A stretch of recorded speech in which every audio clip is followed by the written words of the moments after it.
We are kicking off today with TNA Rebellion, as last night's event saw Moose retain the TNA World Heavyweight Championship against Nick Nemeth, but the show wasn't over there. After the match, Moose's faction The System were on the stage to celebrate his victory until the lights went out as fans awaited whoever was behind the recent lights out warning. That turned out to be Matt Hardy, specifically the broken version of the veteran, who, when the lights came back on, attacked Moose and ended the show by holding the TNA World title.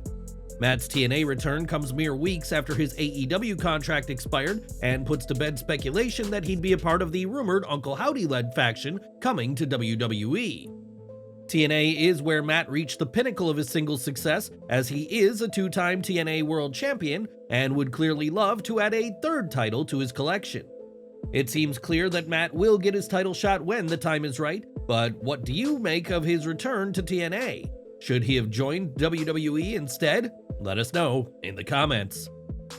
This week, WWE hosted its first wave of talent cuts as part of the new era, with Jinder Mahal, Veer Mahan, Sanga, Xia Li, and Zion Quinn all being let go by the company. After this release, Sanga tweeted that, "I will die, but I will not bow down," leaving some fans to wonder if there had been issues between himself and WWE prior to being let go.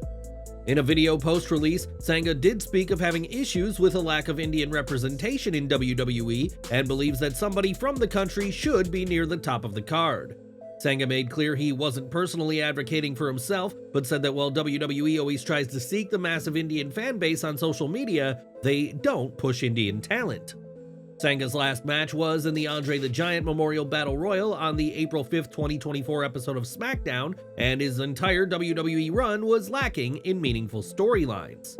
India has a population of 1.4 billion and has a massive WWE fan base, and do you think there should be more done to cater to Indian fans in WWE? Sound off in the comments.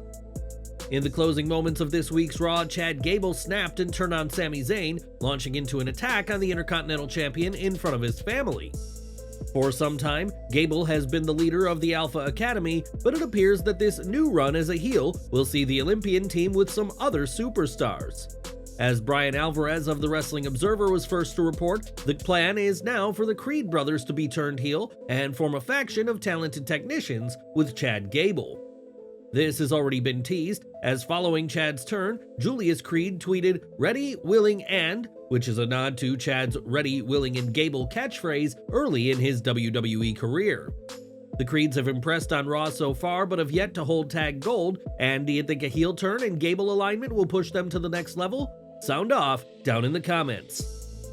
Now, WrestleMania 40 did not go as Drew McIntyre had hoped, and had it not been for CM Punk, the Scottish Warrior would likely be the World Heavyweight Champion right now. Well, it turns out McIntyre has more to deal with than the pesky Punk, as PW Insider reports that McIntyre is currently working through an elbow injury that he suffered in Philadelphia. The report states that Drew badly hyperextended his elbow, and it should be said that this happened in the match with Seth Rollins and isn't because of Punk or Damian Priest. Despite this, McIntyre has been a featured name on TV and recently worked WWE's UK tour, and there is some irony to McIntyre getting hurt after months of taunting CM Punk.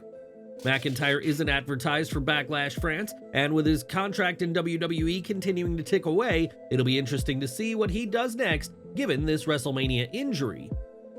More from TNA now, as Matt Hardy wasn't the only notable name who returned at the event, as fellow AEW alum Mike Santana was also at the show. Santana was hand-selected to be the surprise opponent for Steve Maclin, as the former world champion demanded a challenge, and Santana got the win with an STB clothesline. Later in the show, the Knockouts World title match saw plenty of chaos, as the Good Hands and Khan tried to interfere on the behalf of challenger Steph DeLander.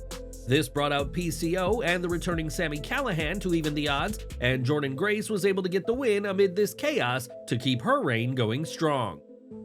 Over to AEW Collision, as the go-home show before Dynasty saw the Elite face FTR and PAC in a trios match, but the fans were more concerned about someone no longer in AEW. Despite the talents of the six men in the match, loud CM Punk chants broke out, clearly aimed at the Bucks, who were the ones in kayfabe who chose to air the all-in backstage footage. Tony Khan has said that airing the footage was about building excitement towards the Bucks versus FTR at Dynasty, but it seems the fans are much more interested in the man Khan fired last year. On last week's now infamous episode of AEW Dynamite, Will Ospreay had some choice words for Triple H after the game said some wrestlers skip WWE in favor of a lighter work schedule. Though Triple H didn't mention AEW or Ospreay by name, Will responded with a feisty promo on Dynamite and said that Triple H only got to the top by grinding on Stephanie McMahon. This line has raised questions as to whether it was needed, especially in front of Renee Paquette, who is a friend of Triple H and Stephanie, and now Kevin Nash has weighed in. On his Click This podcast, Big Daddy Cool questioned why Ospreay would take Triple H's comment as against him, given that the game mentioned no names. He said, "If you got the balls to f***ing take a shot at the f***ing boss's wife, and then you got the balls to f***ing show up and ask for a f***ing job, he better be f***ing able to have the balls to take whatever he's gonna dish. Everything in this business is part of the show. Is Will Ospreay an exceptional talent in his style? Absolutely. Does he have a place in this business? Absolutely. Since Paul didn't mention him by name, then there's no need for anyone to be upset. This situation highlights why he might not have made the move to WWE. He may not have a deep understanding of the business like others do. Jade Cargill was smart in her approach. Look at Jade." While many believed Ospreay would sign with WWE last year, he opted for AEW instead, and his comments may have hurt his chances of a future potential move to WWE. But what do you think of all this?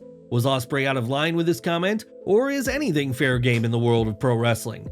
Let us know your thoughts in the comments. Shawn Spears, who relatively recently made his return to WWE NXT, but the former AEW talent is doing much more than appearing on TV.